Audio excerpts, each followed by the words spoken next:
The snow was already falling by the time I left downtown Seattle. The city lights blurred through the windshield as I drove east toward Bellevue Wipers, thudding in a slow rhythm. Christmas Eve. The roads were slick. The radio hummed a soft carol, and my reflection in the glass looked more like a stranger than the woman my family thought they knew. I adjusted the gift bag in the passenger seat. A bottle of Pinot Noir from Napa Valley, the same brand I brought every year. My father liked expensive wine even if he never once thanked me for it. If you haven't subscribed to the channel yet, don't forget to hit subscribe, smash like button, and tell us in the comments where you're tuning in from. By the time I pulled up to the Hayes house, the driveway was lined with luxury cars. The windows glowed warm and golden. Inside, laughter floated through the frosted glass, the kind that sounds happy until you realize it's rehearsed. I took a deep breath, grabbed the bottle, and walked toward the door, my heels crunching on the thin layer of snow. When I rang the bell, my mother answered almost immediately, her lipstick too bright, her smile too tight. "Lauren, you made it," she said, voice full of relief and tension all at once. "Come in, sweetheart, it's freezing." The moment I stepped inside, the smell of roasted turkey and cinnamon filled the air. The house looked exactly as it always had, grand, immaculate, and cold beneath the surface. My father stood near the fireplace, surrounded by his old colleagues. Charles Hayes, 63, retired banker and professional storyteller when it came to his own greatness. He glanced at me briefly, the same distant look he reserved for business acquaintances. "Lauren," he said with a curt nod, "I didn't think you'd brave the snow."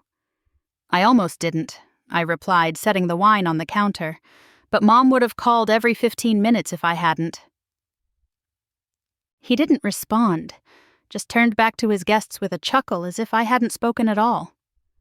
My younger brother Ethan came up behind me, smelling faintly of cologne and entitlement. "Hey, sis," he said, hugging me loosely with one arm. "Long drive." "About 30 minutes, I said. "Congratulations on the promotion, by the way. Mom's been bragging." He grinned, sheepish but pleased. "Yeah, it's been a good year."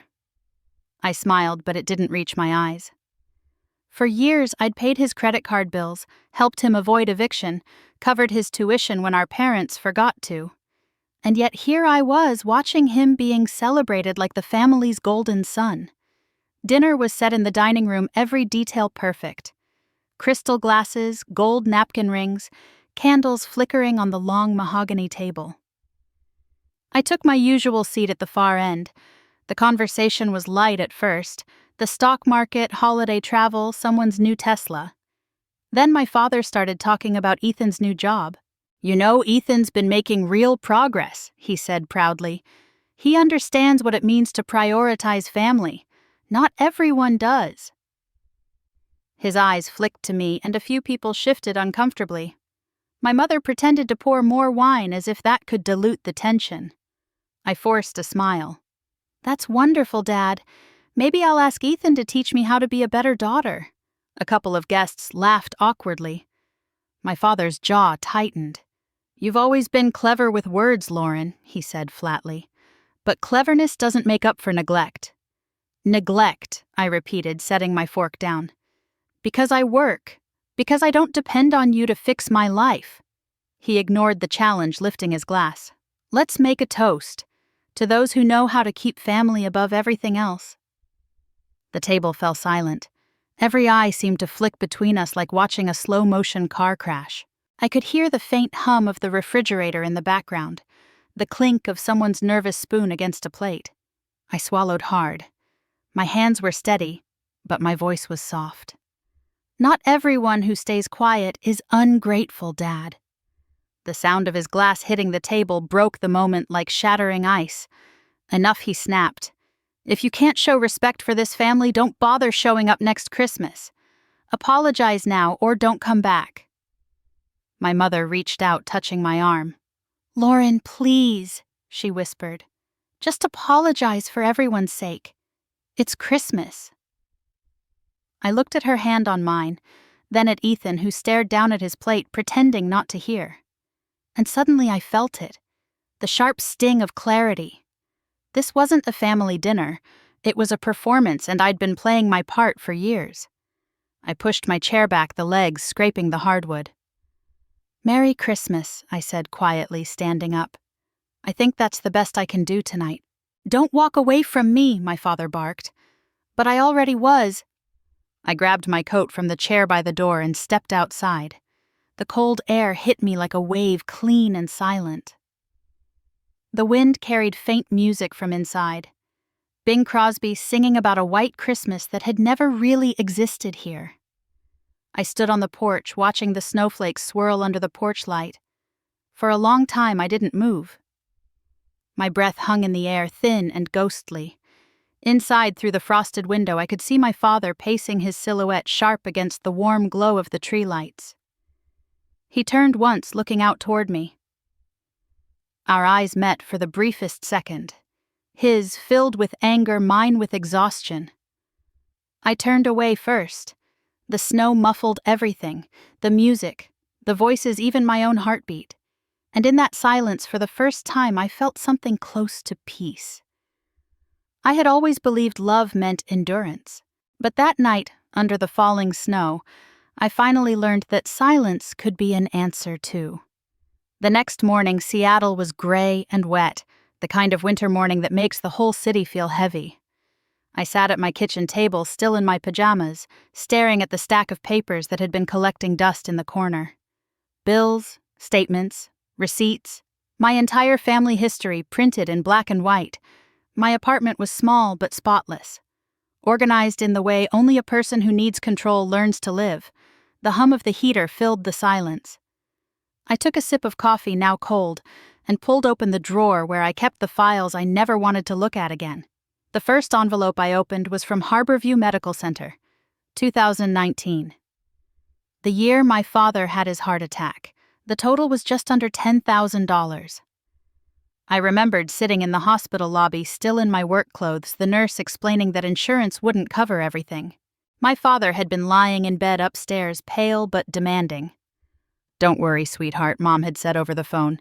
"Your father needs you to take care of it. You know how the system works better than we do." I paid it that same night. My entire emergency fund, gone with a single transaction. When I told my father later, he nodded once and said, "You did the right thing, Lauren. That's what family is for. Family."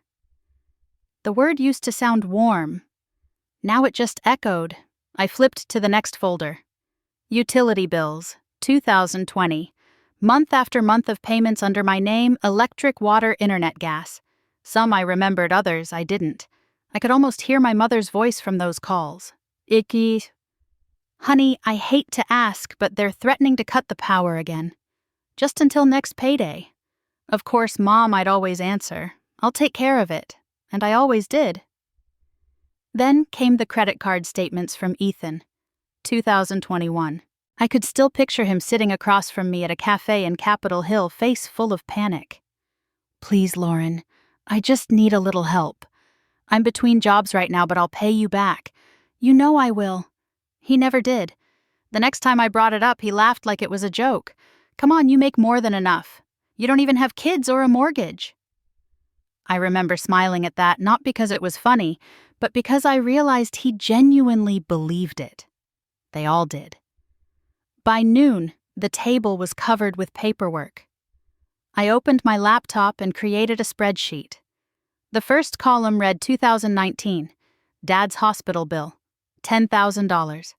The next 2020, family utilities, $14,000. The third 2021, Ethan's debts, $18,000. I sat back in my chair, staring at the total, $52,000. $52,000 gone. One quiet favor at a time.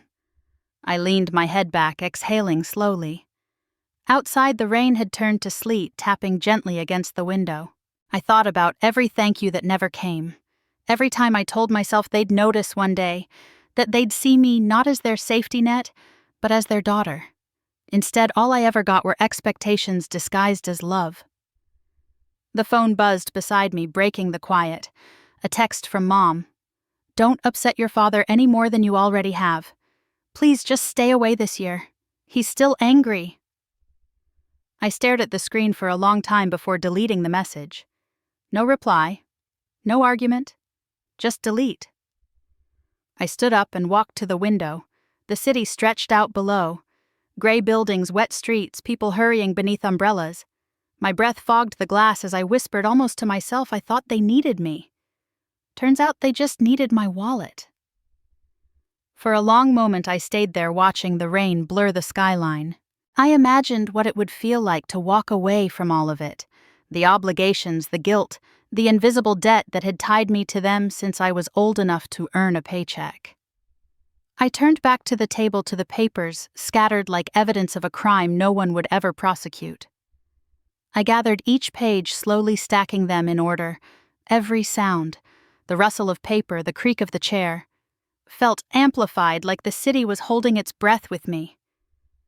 When the last envelope was tucked neatly into a folder, I closed my laptop and rested my hand on it. The room felt colder suddenly, the hum of the heater no longer comforting, but mechanical, distant. In that silence, something inside me shifted. It wasn't anger this time. It was clarity. Sharp and precise. I had spent years fixing everyone else's mistakes, paying their bills, carrying their guilt, pretending that my sacrifices meant something. But the truth was simple to them. I wasn't family. I was a resource. And maybe it was time to stop being one. I shut off the lamp, the apartment dimming into the pale light of a winter afternoon. As I walked toward the bedroom, I glanced once more at the folder on the table. My name was printed neatly across the top, Lauren Hayes, family expenses. It looked almost professional, almost like a case file. The thought made me smile. Cold, but genuine. Outside, the rain finally turned to snow again, soft and soundless. I stood in the doorway, arms crossed, feeling the weight of a decision forming quietly in my chest. It wasn't anger that would drive me anymore. It was something stronger. I turned off the last light and whispered to the dark, "They'll never understand how much I've already paid." Then I walked away from the table, leaving the folder exactly where it belonged, waiting for whatever came next. The office was unusually bright that morning. Sunlight cut through the floor-to-ceiling windows at Everbright Capital, bouncing off polished desks and glass partitions. Around me, the usual hum of Monday chatter filled the air. Someone laughing by the coffee machine, the sound of heels clicking across marble floors. I stared at my screen pretending to work, but my mind was miles away. I used to think my father raised me to be strong. Lately, I've realized he raised me to be dependable. Someone he could lean on whenever the weight of his own life became too much to carry. Across the room, my co-workers were gathered around a birthday cake, laughing. Someone called out for me to join, but I waved them off with a smile. I wasn't in the mood for celebration. I'd spent the past few days rereading my own life through bank statements and bills, and now I couldn't stop replaying old lessons that had lost their meaning. When I was 10, my father sat me down at the kitchen table with a jar of coins. "You have to learn the value of $1, he'd said, pushing the jar toward me. "Count them, save them, respect them. People who don't understand money don't deserve it." I remembered taking it seriously, counting every coin as if the world depended on it. 20 years later, the same man had borrowed thousands from me unapologetically, and every time I hesitated, he reminded me of that same lesson twisted to fit his needs. "You've been blessed with good money sense, Lauren," he'd say, half smiling. "You're lucky. You can help us." I used to believe it was love. Now I knew better. My mother's voice echoed next, softer but just as manipulative. "Don't make your father upset, sweetheart. He's done so much for this family. You don't know how much he's sacrificed." That line, "how much he's sacrificed," was her favorite. I carried it like scripture, letting it silence every resentment, every flicker of anger I ever felt. Now, sitting under the white glow of my computer monitor, those memories felt like ghosts I could finally see clearly. My inbox chimed. A new message appeared at the top: "Urgent client account verification required." I frowned, clicking it open. The email was from the Internal Audit Department. Attached was a PDF file. My stomach tightened. I hadn't done anything wrong, but I knew the tone of corporate urgent emails too well. It was never about efficiency. It was about accusation. I opened the file. The words blurred for a second before coming into focus. Formal investigation into unauthorized movement of client funds. $15,000 discrepancy. My throat went dry. I scrolled further. The report included details about a supposed transfer I'd approved one I knew didn't exist. At the bottom, it listed a line I will never forget. Source of complaint: Charles Hayes. I froze. The room suddenly felt smaller, the fluorescent lights harsher. Da maman. My hands began to shake as I scrolled back up, reading the line again, convinced my eyes were playing tricks on me. But it was there in black and white. My father's name. I leaned back in my chair, the air leaving my lungs in short bursts. Around me, laughter continued by the coffee machine. Someone called my name asking if I wanted a piece of cake. I managed a weak, "I'm good, thanks," before minimizing the screen. For a long moment, I just stared at my reflection in the dark glass of the monitor. It didn't feel real. He hadn't just taken my money now. He'd taken my reputation, my name. A part of me wanted to call him, immediately demand an explanation. But another part, the part that had learned to survive his outbursts, knew better. This wasn't a mistake. He'd done it deliberately. I remembered his face at dinner that night, the way his voice sharpened when he talked about respect. He didn't want respect. He wanted control. I stood up, my legs unsteady, and walked down the hall toward the empty conference room at the end of the floor. The blinds were half closed, letting thin stripes of light fall across the table. I sat down, opened the laptop again, and reread the email. Every word confirmed what I didn't want to admit. He'd crossed a line he could never come back from. I whispered to the empty room. You couldn't just take the money, could you? My voice sounded strange, distant. You had to take me too. I printed the email. The sound of the printer was loud in the quiet space, each page sliding out like an accusation. When it finished, I gathered the papers, folded them once, and slipped them into my bag. For a moment, I just sat there in the dim blue light from the monitor. My reflection stared back at me, tired, hollow-eyed, and still trying to make sense of it. I thought of the jar of coins again, the weight of each one in my small hands. How proud I'd been to hand them to my father when I saved enough to buy him a birthday tie. He'd smiled, then told me I was responsible. Maybe that was the first lie he ever taught me to believe. The truth hit like a slow ache. I wasn't responsible. I was convenient. Through the glass, I could see my coworkers returning to their desks, the normal rhythm of life continuing outside my bubble of betrayal. I reached for my coffee cup, realized it was empty, and set it back down. When I finally stood, my movements were deliberate, almost mechanical. I tucked the printed pages deeper into my bag, the edges of the paper pressing against my side like proof that I wasn't imagining any of it. As I walked out of the room, the city skyline came into view through the large windows, a blur of steel glass and rain. For the first time, I didn't feel guilt. I felt something colder, sharper. I'd spent years believing my father's lessons were meant to protect me. But now, sitting in the same office where I'd built everything on my own, I realized they were meant to protect him. By the time I reached the elevator, the shock had started to fade, replaced by a quiet resolve. The kind that doesn't shout, doesn't burn. It waits. The doors slid shut, sealing me inside. My reflection caught in the stainless steel. Calm, composed, unrecognizable. He thought he could take everything from me.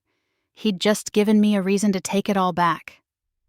I arrived at Everbright Capital before the sun came up. The city was still half asleep, the streets slick with rain that hadn't yet frozen into ice. I parked in my usual spot, but the building looked different that morning. Colder, sharper, like it knew something I didn't. Inside, the fluorescent lights hummed quietly. My footsteps echoed as I walked past empty cubicles, clutching my coffee cup like armor. I hadn't slept much. The email from the night before kept replaying in my head, every word, twisting into something darker. At 8:15 sharp, my phone buzzed. A message from HR Lauren. Please come to conference room 4A. Immediately. My pulse quickened. I typed a quick reply, on my way, and straightened my blazer before heading down the hallway. Melissa Crane was already waiting when I walked in. She was in her mid-40s, efficient, polished, the kind of woman who could smile while firing you. She gestured toward the chair across from her. Sit down, Lauren. The blinds were half drawn, and the light slanted across the table like a line I wasn't supposed to cross. Melissa folded her hands. We've received a report that money was moved improperly between client accounts. She said, her tone professional but edged. A significant sum. I stayed still. How significant? 15,000. I met her gaze. And what's the basis for this report? She hesitated, flipping through a folder. It was an anonymous submission, but the information was detailed. They mentioned your access credentials and transaction times. I could feel my throat tighten, but my voice stayed steady. I didn't move a cent that wasn't authorized. If you'd like, I can pull every audit trail for the last 6 months. Melissa leaned back, watching me closely. You seem very sure of yourself. I am, I said quietly, because I know who I am. The door opened before she could respond. Diane Carter stepped inside. Our CEO. Her presence filled the room instantly, tall, silver-haired, composed. She nodded politely to Melissa. Thank you. I'll take it from here. Melissa looked uncertain but obeyed, gathering her folder before slipping out the door. Diane waited until it closed behind her before speaking. You've had a hell of a week, she said, sitting down across from me. I managed a humorless smile. You could say that. She studied me for a moment, then opened her tablet. I'm going to be direct with you. Your father called me last week. The room tilted slightly. My father, Diane, nodded. He said he was concerned about your behavior, claimed you'd been under stress and that it might be affecting your work. He suggested I keep an eye on your financial transactions. I let out a quiet laugh that didn't sound like mine. Of course he did. Diane's brow furrowed. Lauren, are you okay? I met her gaze, forcing a small smile.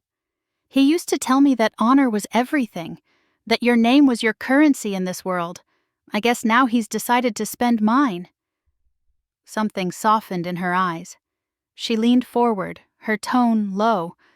I believe you, but I need you to hear me when I say this. Blind loyalty to family can destroy a person faster than any scandal.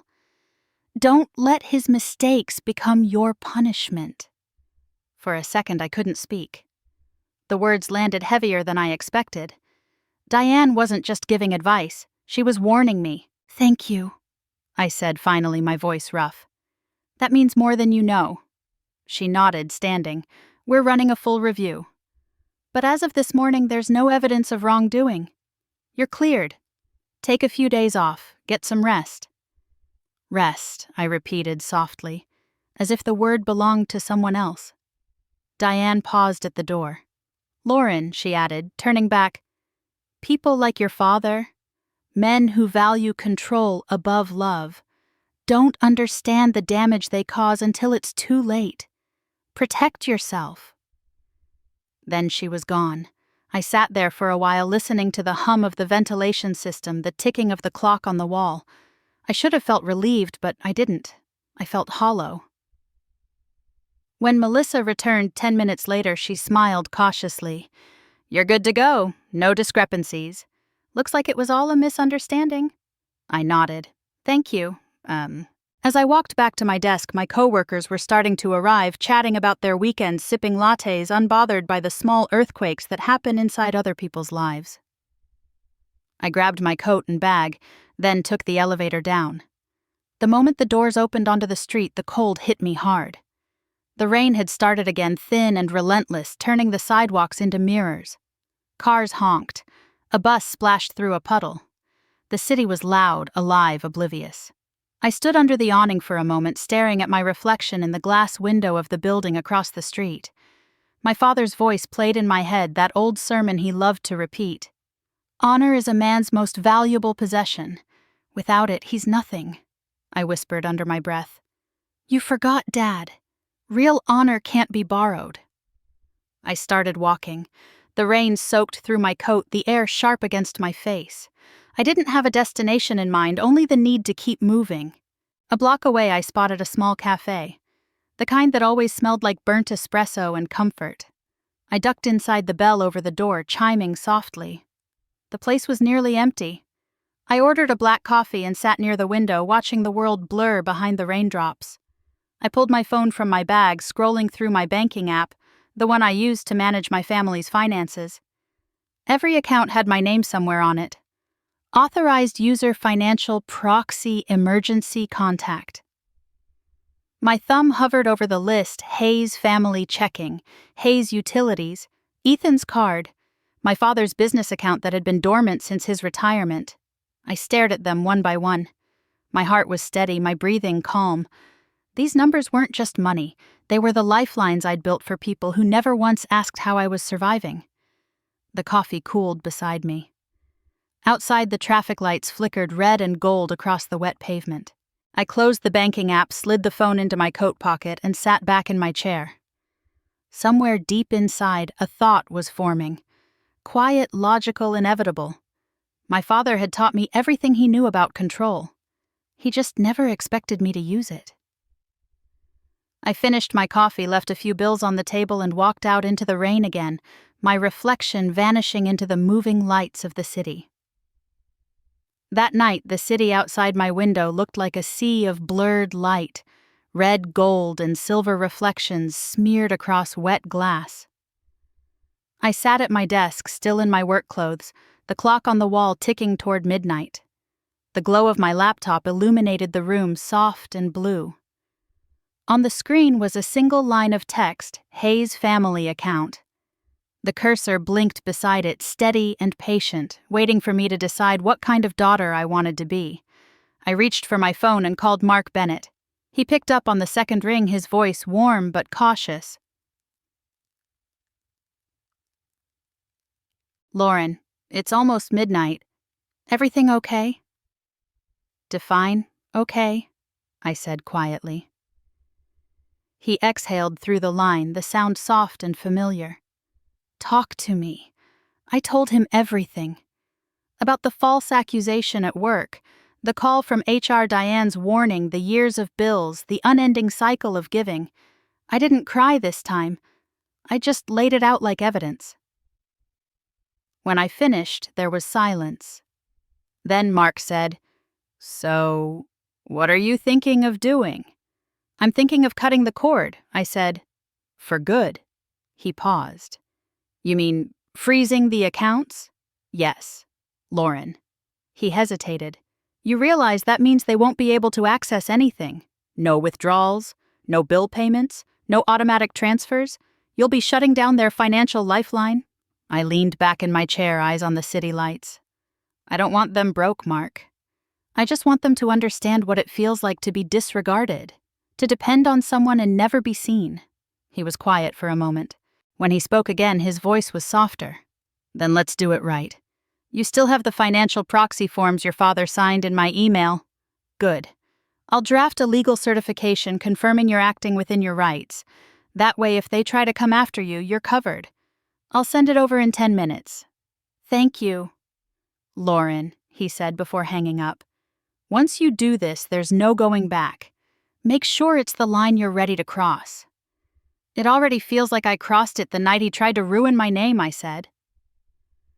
When the call ended, I sat still for a long time, the sound of the heater filling the silence. Then the email notification popped up. Mark's document. I opened it, scanned the legal language, and signed it electronically. A few clicks later, it was official. I opened the banking website. My hands didn't tremble. Years of financial precision made every move feel methodical, almost professional. I navigated through the tabs: accounts, transfers, payments, First, I opened the automatic payments section. Utilities, insurance, credit cards, my mother's electric bill, my father's water service, Ethan's recurring car payment. I clicked each one, selecting Cancel Autopay. Click-os. With every confirmation screen, I felt something loosening inside me. Each click was a severed thread. Each cancellation was a breath of air after years underwater. I whispered under my breath, 1, 2, 3. Gone. The final step sat in front of me. Freeze account. I hesitated, my eyes landing on the photo frame beside my desk. It was an old picture. Me at 21 standing between my parents at Ethan's graduation. We looked happy, sunlit, but even then I remembered the tension under the smiles. My father's hand on my shoulder was just a little too firm, his pride conditional.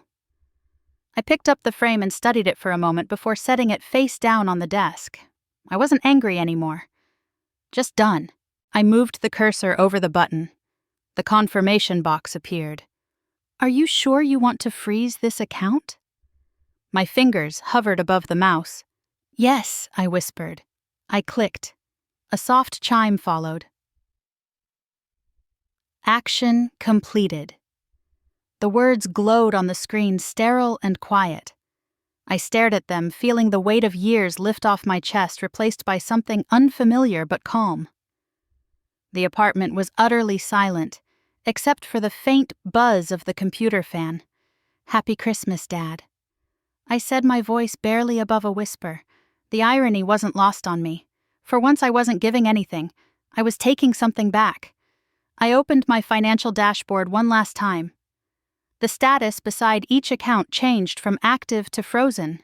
I watched them update line by line until every connection was grayed out. For years, I'd been the invisible force keeping everything running. The quiet safety net, the one who fixed problems before they became disasters. Now the system was silent. I leaned back, closing my eyes. The tension in my shoulders eased. For the first time, I felt like I could breathe without asking permission. The city outside continued to hum. Somewhere below, a siren wailed, then faded into the rain. The clock ticked past 1 a.m. I walked to the window and pulled the curtain aside. The streetlights glowed through the drizzle, reflecting off the wet asphalt. People hurried home under umbrellas, unaware that someone somewhere had just broken free from a lifetime of obligation. My phone buzzed. Another email from Mark. Done. You're legally covered. Get some rest. I typed back, I will. But I didn't close the laptop yet. Instead, I reopened the account page, watching the frozen numbers one more time. I knew tomorrow the calls would start. The confusion, the anger, the disbelief. My mother's tearful voice, my father's rage, Ethan's whining. It would all come, and I would let it. Because I had given them years of my silence, my savings, my loyalty. Tonight, I gave myself back my peace. The sound of rain softened outside. I turned off the desk lamp, leaving only the glow of the computer screen. The frozen account notifications still shone faintly in the dark. I closed the laptop. The click of it shutting echoed through the apartment. Clean final. As I walked toward my bedroom, I whispered to the empty room. It's not revenge. It's balance.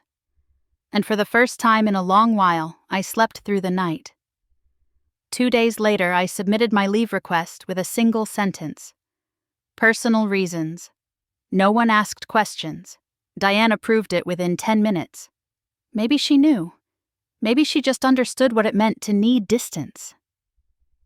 That afternoon, I booked a flight to Anchorage. I didn't think about the cost, didn't check for discounts or compare prices like I used to. For once, I bought something just for myself.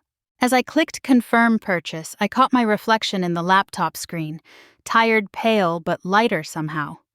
I packed a small suitcase, jeans, sweaters, notebooks, my laptop, and one book I never finished reading.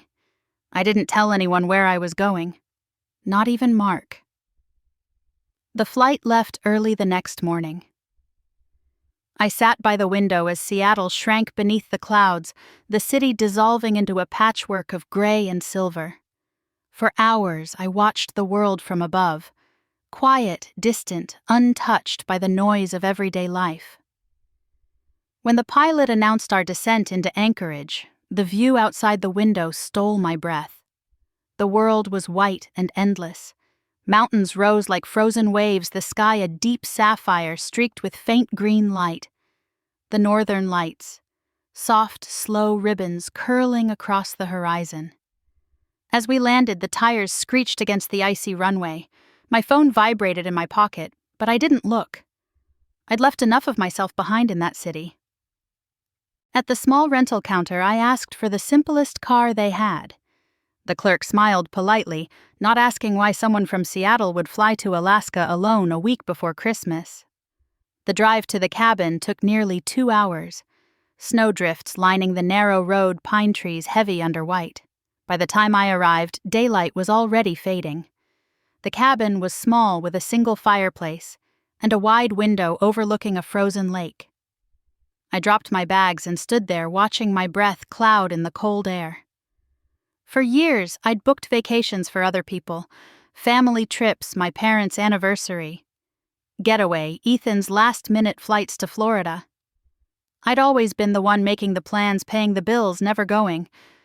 Now, for the first time, I had bought a ticket for myself. I lit the fire. The smell of burning wood filled the room, sharp and comforting.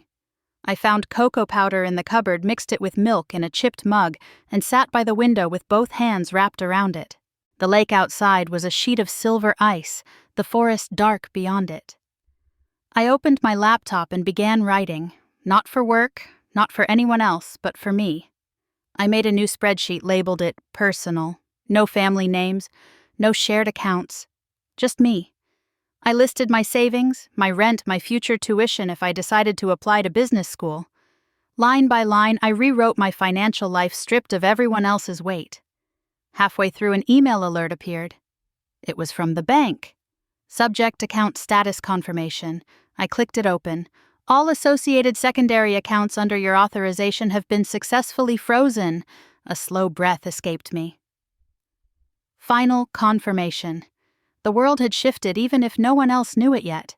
The silence was beautiful. Until the phone started ringing. Mom.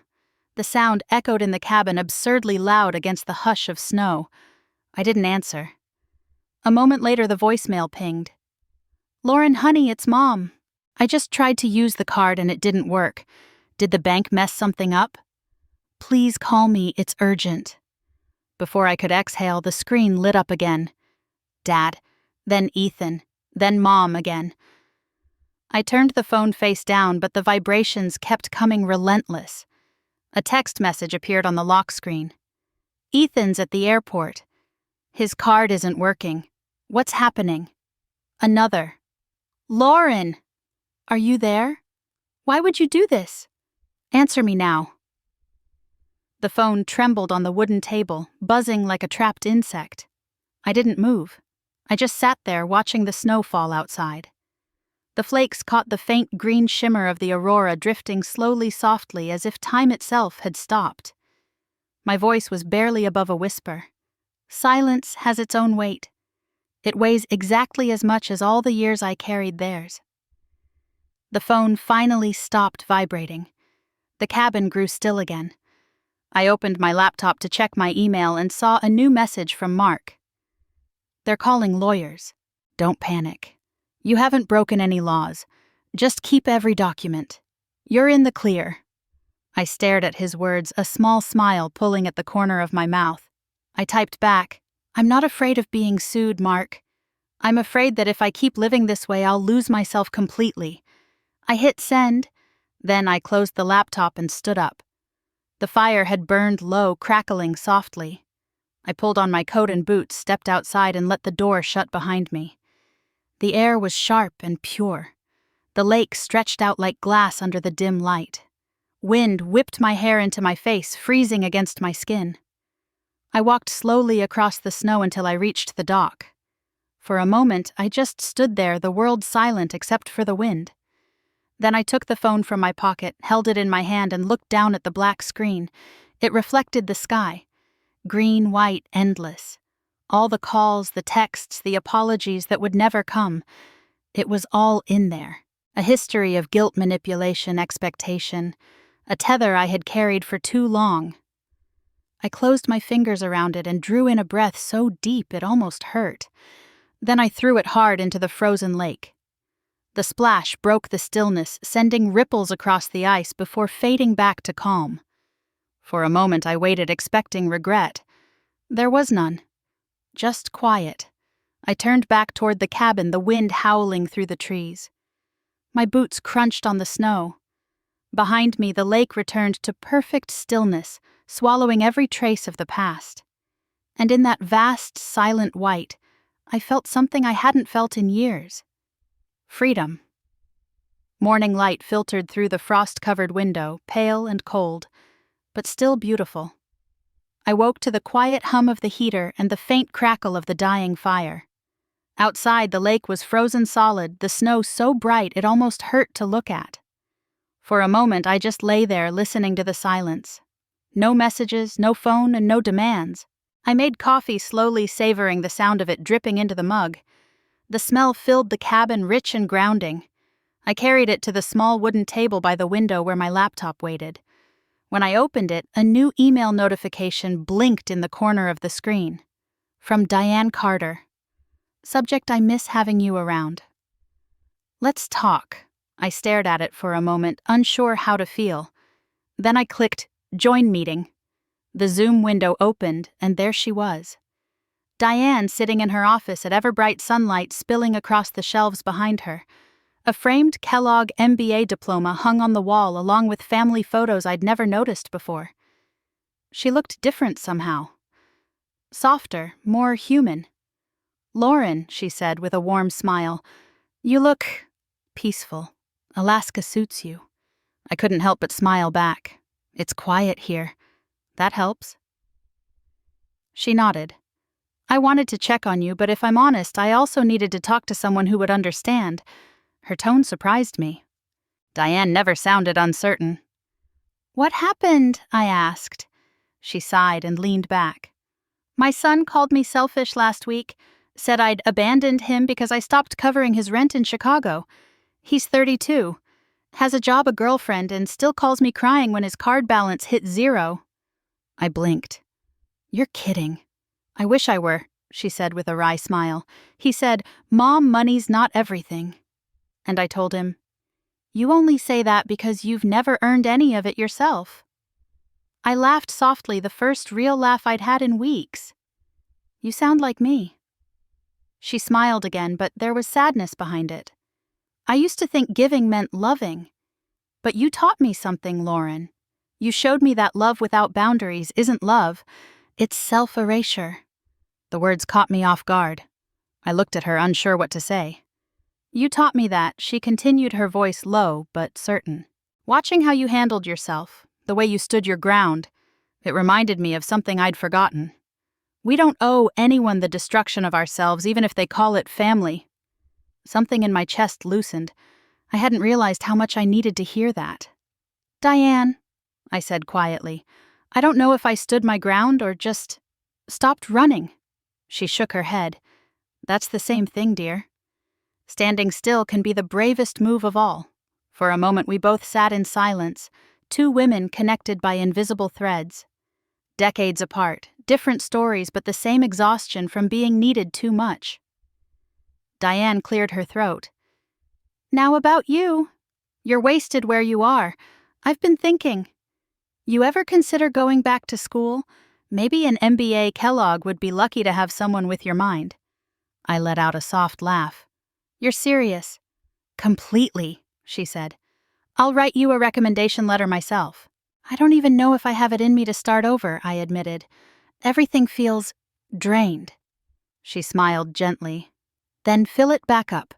No one can take your energy unless you hand it to them. Remember that." The call ended with her usual grace. A wave, a reassuring smile, a "take care of yourself." When the screen went dark, I stared at my own reflection. For the first time in months, it didn't look like someone who'd lost everything. It looked like someone rebuilding. I closed the laptop and went to the suitcase I'd brought from Seattle. At the bottom was the blue folder I'd kept hidden for years, The Hayes family ledger. I laid it flat on the table and opened it. Inside were receipts, bank transfers, and handwritten notes, my invisible history of giving. I pulled out a pen and began organizing it properly, labeling each section, numbering each payment. I wrote dates, descriptions, amounts. The ink bled slightly on the old paper, the smell of it sharp and clean. They used to tell me, families don't keep score, Lauren. Don't embarrass us by writing things down. But I wasn't doing it to keep score anymore. I was doing it to remember. Every dollar was a story. Every payment a small confession of how much I'd tried to buy their love. When I finished, I closed the folder gently and placed it back in my bag. The sky had darkened again. The snow outside shimmered under the faint green glow of the northern lights. I lit a candle, then sat at the table to write a letter by hand, something I hadn't done in years. Dear Mark, I began. Thank you for helping me stand when I didn't think I could. I've been thinking a lot about fairness lately. Maybe justice doesn't live in courtrooms or contracts. Maybe it lives in the quiet moments when you finally stop letting people use you. Maybe real justice is simply autonomy. I paused, tapping the pen against the paper. The fire cracked softly in the hearth. I don't know where this road ends, I wrote, but I know I'm walking it freely for the first time. When I finished, I folded the letter neatly and sealed it in an envelope. I'd mail it the next time I went into town. Before going to bed, I walked to the door and pulled it open. The air outside was biting cold, the wind gentle but constant. Snow drifted lazily from the sky, each flake glinting in the candlelight from inside the cabin. I stepped out onto the small porch, the wood creaking under my boots. The lake was quiet, the world perfectly still. I looked up at the night sky and whispered to the silence, I will never apologize for choosing myself. The words left my lips in a cloud of breath, fading into the Arctic air. And for the first time, I believed them. A year slipped by faster than I expected. Seattle felt different this time, lighter somehow, as if the city had changed with me. The air was still sharp with winter. The same rain still streaked down glass towers, but it no longer pressed on me the way it used to. I had come back to Everbright Capital in the spring, not because I needed the money, but because I wanted to rebuild something for myself. Work had become quieter, more purposeful. Diane's initiative, a financial literacy program for independent women, had grown into something beautiful. Twice a week I taught evening workshops to women trying to untangle their lives from debt dependence or failed relationships. I recognized parts of myself in each of them. Every time someone said, I wish I'd learned this sooner, I thought, so do I. By December, my life had found its rhythm. I woke early, ran by the waterfront, drank my coffee slowly. I no longer jumped at unknown phone numbers. My parents had gone silent after the freeze, and I'd learned to enjoy the quiet. Or at least I thought I had. That morning, the phone rang while I was reviewing a client's report. The number was unfamiliar but local. I answered out of habit. Lauren, it's Nora Mitchell. You probably don't remember me. I live 2 houses down from your parents. I smiled faintly. Of course, Nora. How are you? She hesitated, her voice uneasy. I'm fine, dear, but I wasn't sure if I should tell you this. I thought you'd want to know. Your parents, well, they've been saying things around town. To friends, to church folks. They've been telling people you lost control. That you needed treatment. For a moment, the room tilted just slightly as if the air had thinned. Then I exhaled. Of course they have. I didn't believe them. Of course, Nora rushed on. You've always been the responsible one. Everyone knows that. But it didn't sound right, and I thought you should know. I smiled even though she couldn't see it. Thank you, Nora. Really, but I knew they'd need a story to make sense of losing control. That's how they survive. By rewriting the truth until it flatters them. She was quiet for a beat. You sound different, stronger. I said softly. After we hung up, I sat for a while staring at the screen of my laptop. The city buzzed faintly outside. Horns, footsteps, the hum of the monorail. But inside it was still.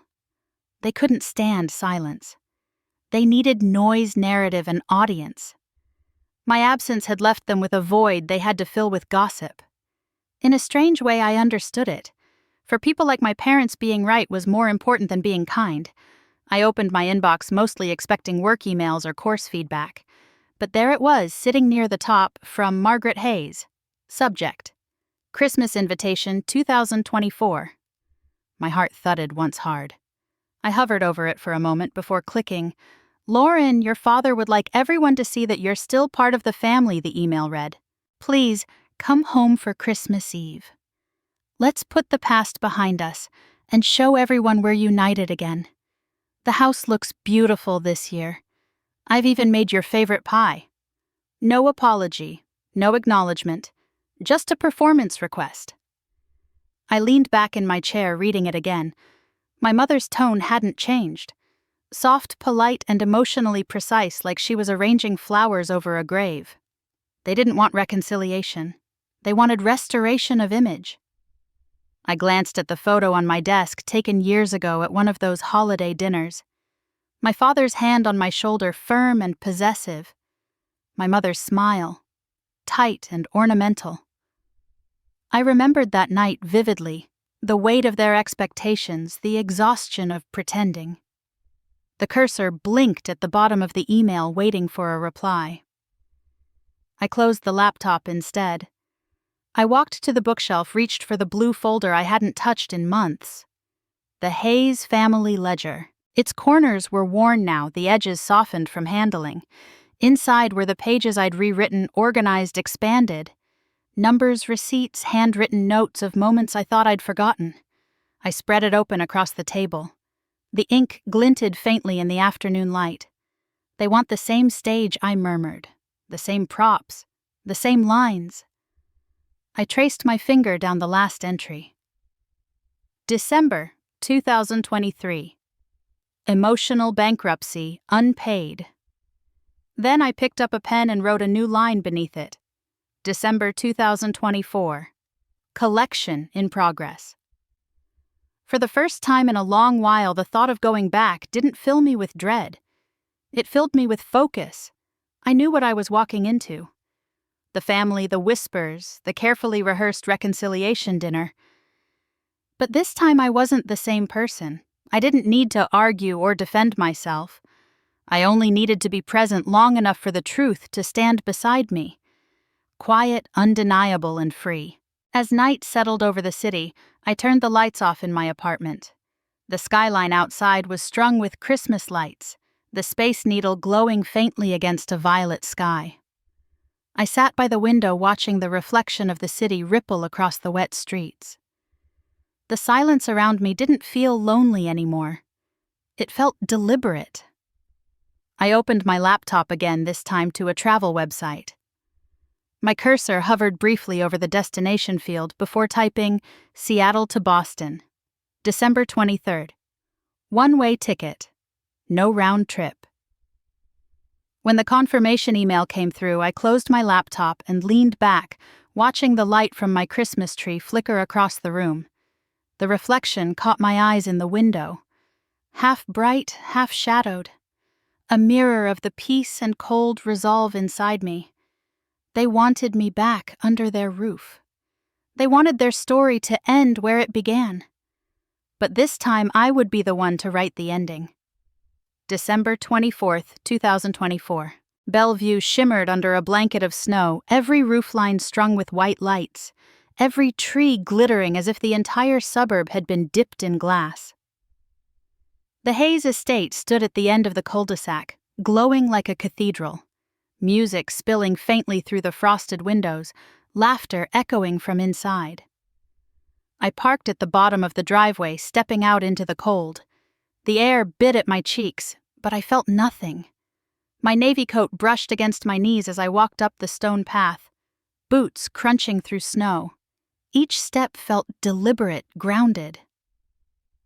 I stopped at the front door for a moment, hand resting on the polished brass handle. No one could throw me out of this place, I thought, because they never truly let me in. The door opened before I could knock. Margaret stood there, her lipstick slightly smudged, a trace of panic in her eyes. "Lauren," she breathed. You actually came." I met her gaze calmly. "I brought a gift." Her eyes darted behind me, maybe checking if someone else was there, if I had come with backup. "Come in, dear. Everyone's inside. Let's not make a scene. Don't worry," I said, stepping past her. "I'm not here to shout." The living room was crowded. Warm light, the smell of roast beef and pine needles, polished laughter that faltered the moment I appeared. Conversations died mid-sentence. Heads turned. Charles stood near the fireplace, a glass of brandy in hand, his laugh freezing in his throat. His face tightened, the faint smile collapsing into that familiar mask of irritation. "Well," he said, slowly, voice sharp enough to slice through the music. "Look who decided to join us. Couldn't humble yourself last year, so you're trying again this one." I took off my coat, carefully draping it over the nearest chair. "No," I said softly. "This isn't an apology." The air shifted. Someone turned down the music. Ethan, standing by the drinks cart, gave a nervous laugh that died almost instantly. His wife glanced between us, sensing the tension she didn't understand. I walked toward the long dining table where the family and guests had gathered, the fine china gleaming under crystal light. I placed my leather bag gently on the end of the table and looked around. Every eye was on me now. "I didn't come for dinner," I said. "I came to give one last Christmas gift." Margaret's voice trembled. "Lauren, please not here. People are watching." I smiled. Genuine, almost kind. "Exactly. They should watch. You always said truth was best spoken among witnesses." Charles set his glass down with a loud clink. "This is not the time." "Funny," I said, meeting his eyes. "You never seem to have time when it's about anyone else's truth but yours." A murmur rippled through the guests. Margaret reached out, whispering urgently, "Sweetheart, let's not ruin the evening. Your father's had a long day." I cut her off with a calm nod. "Don't worry, Mom. I'm not here to ruin anything. I'm here to return what's already broken." Ethan took a hesitant step forward. "Lauren, maybe we should talk outside." I turned to him, my voice gentle but firm. "Ethan, I've spent enough years having private conversations that fixed nothing. Tonight I'd rather speak where the truth can breathe." The silence deepened, the kind that makes people hold their breath. I reached into my bag and pulled out the blue folder. Edge's worn label, written in my careful handwriting. The Hayes family ledger. Gasps stirred among the guests. Charles's face paled. "This," I said, placing it on the tablecloth, "is what you taught me, Dad. Every lesson about money, responsibility, honor. You used to tell me that good people keep records. So I did." His voice came out like a growl. "You're embarrassing yourself." "No," I said evenly. "For the first time, I'm not." I opened the folder, the sound of paper against paper slicing through the silence. Every payment, every bill, every favor I covered for this family. It's all here. Medical expenses, utilities, credit cards, even the down payment on Ethan's first apartment. Total $52,000. Ethan's eyes widened. "Lauren," I raised a hand. "I'm not asking for it back. I don't want the money. I just want the story corrected." Margaret's hands fluttered nervously. "Honey, this isn't necessary." "It is," I said quietly. "Because for a year now you've been telling people I'm unstable. That I lost control. But I think we all know who's been losing control since their credit cards stopped working." A sharp intake of breath rippled through the room. Someone set down their wine glass too hard. Charles's voice rose. "You think this makes you righteous? You're ungrateful. You wouldn't have the life you do without us." "Without you?" I asked softly. "Or despite you?" The words hung in the air like frost. His face flushed red. "You always twist everything. You're vindictive, just like your mother says." Margaret turned sharply toward him, startled. "Charles!" But I didn't flinch. If telling the truth is vindictive, then maybe the problem isn't me. No one spoke. Even the crackling of the fireplace seemed to still. I could feel the collective discomfort pressing in thick and electric. I closed the folder slowly, my hands steady. "I'm not here to shame anyone," I said. "I'm here to end a cycle. The one where I keep paying for everyone's comfort while you rewrite the story to make yourselves look noble." Charles's voice shook with anger. "Get out of my house!" I looked at him one last time. The man who once taught me to count every coin, now counting his pride instead. You can't throw me out of a place I never truly belonged to. Then I turned toward the door. Bam. My heels clicked against the marble floor, echoing through the stunned silence behind me. As I reached the entryway, I paused, glancing back once more. The blue folder still sat on the white tablecloth, bright against the holiday decor, a single, undeniable truth among decades of performance. I picked up my coat, pulled it over my shoulders, and stepped into the night. The cold air hit me like a baptism, sharp and clean. From inside, faint murmurs rose, the sound of confusion, shame, and finally silence. The snow was falling again, soft and relentless.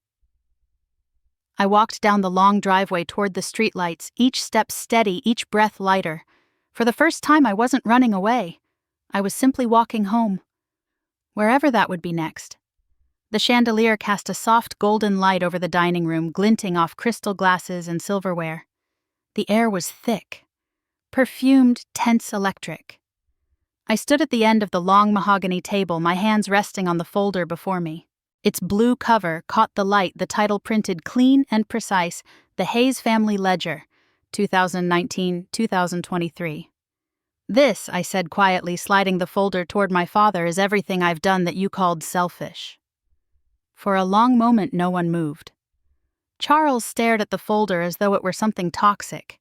His jaw tightened, a muscle flickering in his cheek. The guests shifted in their chairs, the festive chatter long dead. "Go on," I said softly. "Open it." His hand trembled slightly as he flipped the cover open. The first page was a hospital invoice. Harborview Medical Center, March 2019, $9,874. His signature in blue ink. My transfer confirmation attached beneath it. He turned the page. Utility bills, electric, gas, cable, month after month my name beside the payments, then the next. Ethan's tuition notice from the University of Oregon dated 2020. Another page, car repairs, credit card settlements, every single one neatly printed, time-stamped, verified. Margaret's hand flew to her mouth. Ethan stared at the tablecloth, his knuckles white around his glass. The murmurs began in the crowd, soft, uncertain. One of my father's golf friends leaned over and whispered, "Is this real, Charles?" Charles said nothing. His eyes darted over the numbers, the receipts, the handwriting that was unmistakably mine. I took a breath. $52,000. That's the total. Not counting the things I stopped tracking when it stopped mattering. A guest near the middle of the table spoke half to herself. "My God." Margaret's voice cracked as she turned to my father. "Charles, please, stop. Don't do this." He ignored her. His face darkened, color rising in his cheeks. "You kept records." He spat, disbelief twisting his tone.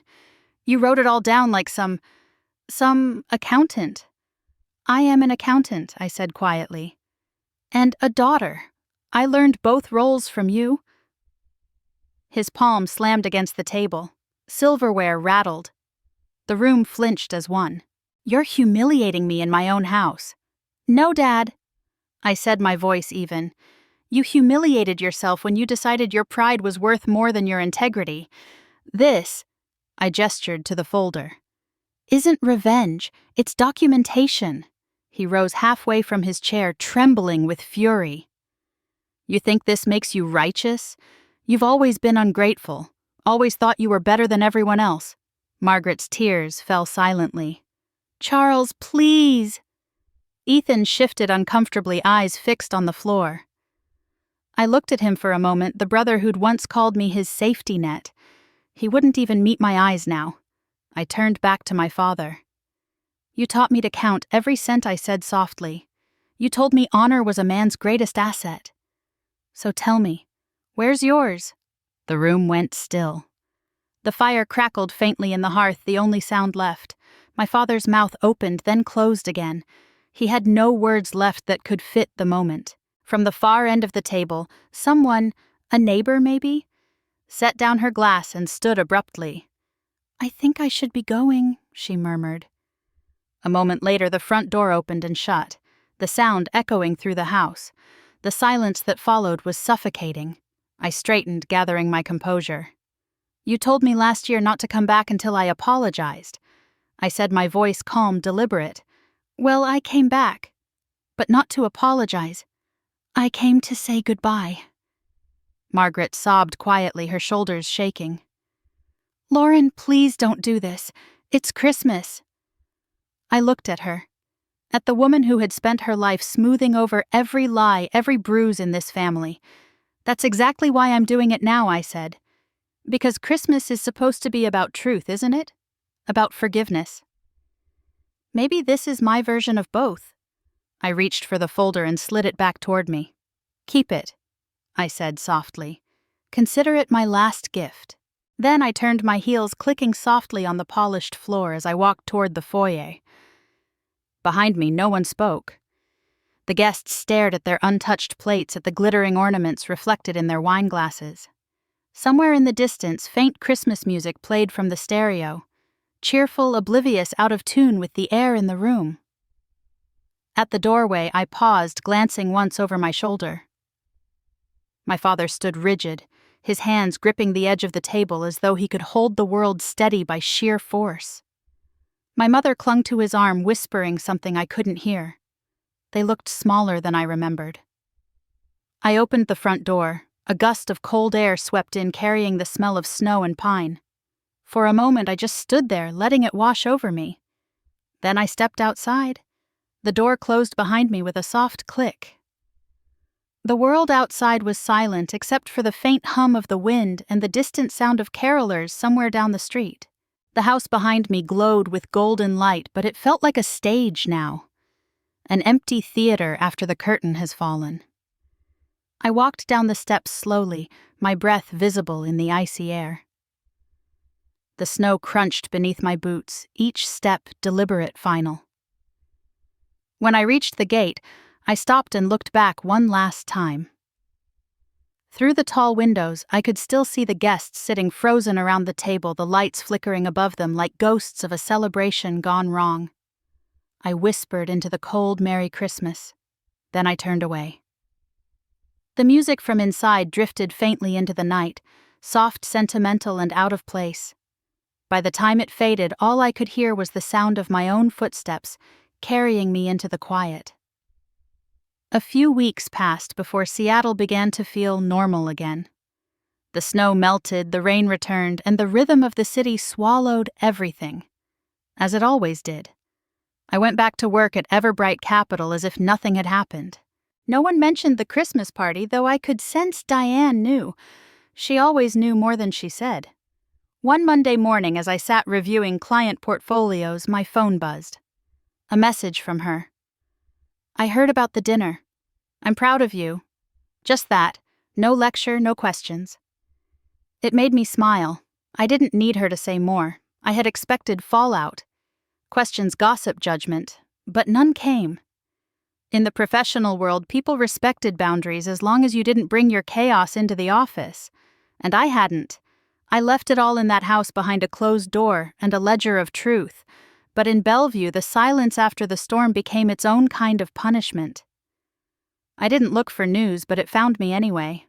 A former coworker of my father's had posted an article on LinkedIn which someone forwarded to me.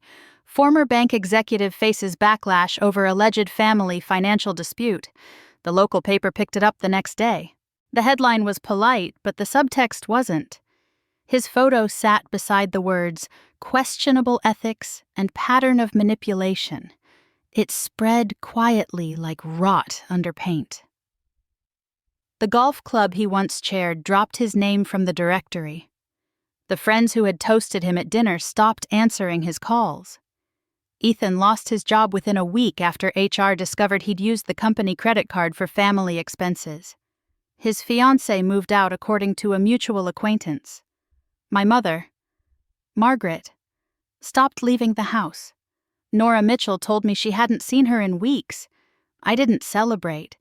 I didn't feel triumph. I just felt distance, the kind that separates what you survive from what you've outgrown. You see, I never had to touch them to make them fall. They collapsed under the weight of their own stories. I walked home that evening through soft rain. Seattle smelled like wet cedar and exhaust, the kind of melancholy scent that reminds you you're still alive. In my apartment, the lights glowed warm against the dark. My inbox pinged. Subject: Congratulations, admission offer from Kellogg School of Management. For a second, I didn't breathe. I clicked the message open, reading the first line over and over. We are pleased to inform you that you have been admitted to the MBA class of 2026. A new message appeared almost immediately. Diane again. Freedom always has a cost. You've already paid it. I leaned back, closing my eyes. Maybe she was right. Maybe every loss I thought had broken me was just tuition for the life I was meant to live. That weekend, Mark came over to celebrate. He'd heard the news before I told him. Diane must have spilled it. He showed up at my door with a bottle of red wine and that crooked smile that always made me feel seen. We walked to a small Italian place tucked behind Pike Place Market. Candlelight brick walls, soft jazz playing somewhere in the background. It was the kind of quiet evening that made conversation easy. I'm still trying to picture you in Chicago, he said, twirling the stem of his glass. You'll freeze to death. I laughed. I'll survive. Alaska toughened me up. He smiled. So you happy? I paused, considering it. Happy's too small a word, I said finally. Happiness comes and goes. Peace stays. I'm not chasing highs anymore. I'm choosing stillness. He nodded, the kind of understanding that doesn't need more words. After dinner, we walked in the drizzle, our breaths visible in the cold. For once, I didn't feel like explaining my past or defending my choices. The quiet between us wasn't heavy. It was earned. When I got home, I noticed a letter in the mail slot. No return address, but the handwriting was familiar. Soft looping. Aunt Lydia. I sat on the couch, peeling the envelope open carefully. Dear Lauren, I heard what happened. You did the right thing. Your silence spoke louder than any argument could have. Some people only understand boundaries when they run into them. You gave them that lesson. Don't carry guilt for teaching it. Love, Lydia. I folded the letter slowly, the paper warm from my hands. I placed it on the shelf beside an old framed photo, one of the few I hadn't thrown away. It was from a Christmas long before everything went wrong, my father, my mother Ethan, and me. We looked like a family. We weren't, but for that moment we looked like one. I studied the photo for a while. I didn't feel anger anymore, or even sadness, just a strange, quiet compassion. For them, for the person I used to be, for the time I could never get back. The rain continued outside, a steady whisper against the glass. I turned off the lights, leaving only the glow of the city to fill the room. The letter sat beneath the photo frame, my own quiet symbol of closure. For the first time in my life, the silence didn't feel like something missing. It felt like peace. Christmas Eve, 2025. Seattle was wrapped in quiet snow, the kind that softens even the city's noise. My new apartment in Queen Anne was small but full of warmth, the kind of place that felt earned, not given. A modest tree stood by the window, its lights flickering gently against the glass. The air smelled like cinnamon and pine. I sat at my kitchen table, writing cards by hand, something I hadn't done in years. The stack beside me was for friends. Mark, Diane, Aunt Lydia, the women from the finance workshops. I wrote their names slowly, letting the ink settle before moving to the next. For the first time in a long while, my words didn't feel like effort. Outside, the snow kept falling. Soft, quiet, relentless. The kind of snow that didn't demand attention but still transformed everything it touched. I paused to sip my cocoa, its warmth spreading through me when my phone began to ring. The screen lit up with a name I hadn't seen in months. Charles Hayes. My hand hesitated over the phone. For a moment I thought of letting it ring out, letting silence do the work for me. But something inside me, maybe curiosity, maybe compassion, made me answer. I lifted the phone slowly. Hello? There was a long pause, just the faint crackle of the line and the sound of wind in the background. Then his voice came through quieter than I'd ever heard it. Lauren, he said, it's your father. I didn't respond. I just listened.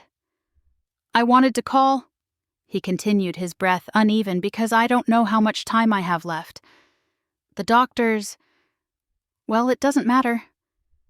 I just wanted to say, I'm sorry. The words hung there, fragile and uncertain. I could almost see him. Older, smaller, somehow, sitting in that same house that once felt like a battlefield. I was wrong, he whispered. About a lot of things. About you. I thought control was love. I thought pride was protection. But I see now. I just made you afraid of coming home. I closed my eyes, the quiet pressing around me. For a moment I waited for the anger to come. The old reflex, the ache that used to live under my ribs whenever I heard his voice. But it didn't. There was no heat left, only stillness. I said softly, I don't need your regret, Dad. I just needed to stop hurting. He let out a shaky breath. You did what you had to. You were always stronger than I wanted to admit. The silence stretched. The wind on his end was louder now, hollow, lonely.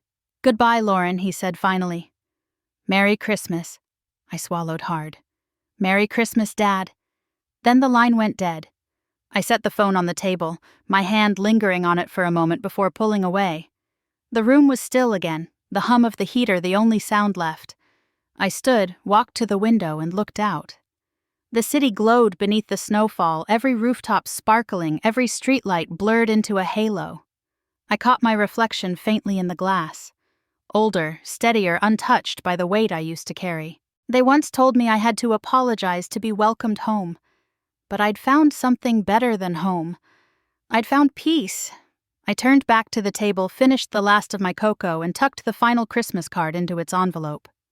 Then I walked to the couch, pulled a blanket around myself, and sat watching the snow drift past the window.